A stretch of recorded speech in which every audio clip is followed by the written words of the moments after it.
Welcome to part 2. This is what the former employees and students had to say about working at Hats Off or staying there.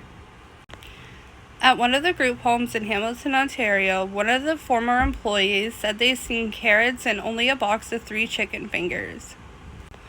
Welts and bruises from the whip of a belt, SA leaving lasting emotional scars, behavioral issues that leave parents feeling helpless. 20 staff and some former staff and youth told Global News kids were over-medicated and had little to no intensive therapy. A wide spread of psychotropic drugs were administered throughout group homes. A category of those drugs include antidepressants, anti-anxiety drugs, sedatives, stimulants, and antipsychotics. Some of those pharmaceuticals include Ritalin, tranquilizers, and anticonvulsants. Oftentimes, kids didn't know why they were prescribed the medications they were taking. Staff would overuse melatonin to help children fall asleep. They popped it like candy, apparently. Even though melatonin is a natural supplement, it was still another pill being shoved down their throats. Lack of activities, few outings, and children being over-medicated created a cycle of youth lashing out, which resulted in more pills.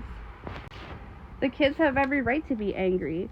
I would be angry. They don't get to see their families very often. They have trauma and they miss their families. There is no counseling, there is no therapy, and they don't have much going on in their lives other than bottling up emotions and exploding on the staff. A quote from a former staff member. If residents were late for school or missed the bus, staff would send the child to their room for 45 minutes and let them out every 15 minutes, and repeated this cycle for 24 hours as a punishment called away from group. Isolation is a huge consequence where kids were sent to their rooms for several hours. At one of the homes in Hamilton, Ontario, an autistic boy was contained with such extreme force his head left an imprint in the wall, according to 2 staff members who witnessed it. Hats Off is publicly funded per child in the group homes. Global News obtained documents, and it states for each child the home gets between $240 and $360 a day.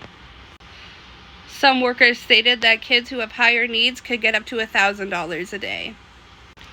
Even with all this funding, Hats Off only offers above minimum wage. Some employees make less than $19.50 an hour. Because of the low wages being offered, it's hard to find good and qualified staff. People who were hired at Hats Off who worked previously in hair salons, car sales, and even international students could be workers. Hats Off is dealing with some of the most difficult kids in terms of behavior, and we're funding them the least. The Ontario Child Welfare System is broken beyond repair, says Grant Charles, an associate professor with the School of Social Work at the University of British Columbia.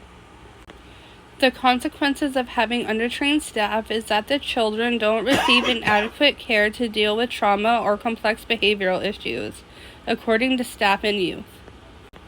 Allegedly, there's over 12,000 children in the care of Hats Off, Inc. Gordon and Ellen began Hats Off in 1985. Hats chief officer said in a statement that the lengthy isolation was unacceptable and physical restraint was used as a last resort. Back to Jamar Morrison, one of the victims I mentioned earlier. He is currently the sole plaintiff in the class action suit, but others are expected to join. He encourages anyone who wants to share their story about their experience in Hats Off. Thank you for taking the time to listen. I was in disbelief when I started reading about these stories, and I just felt like it was really important to spread awareness about it and just hopefully more people become aware of this situation.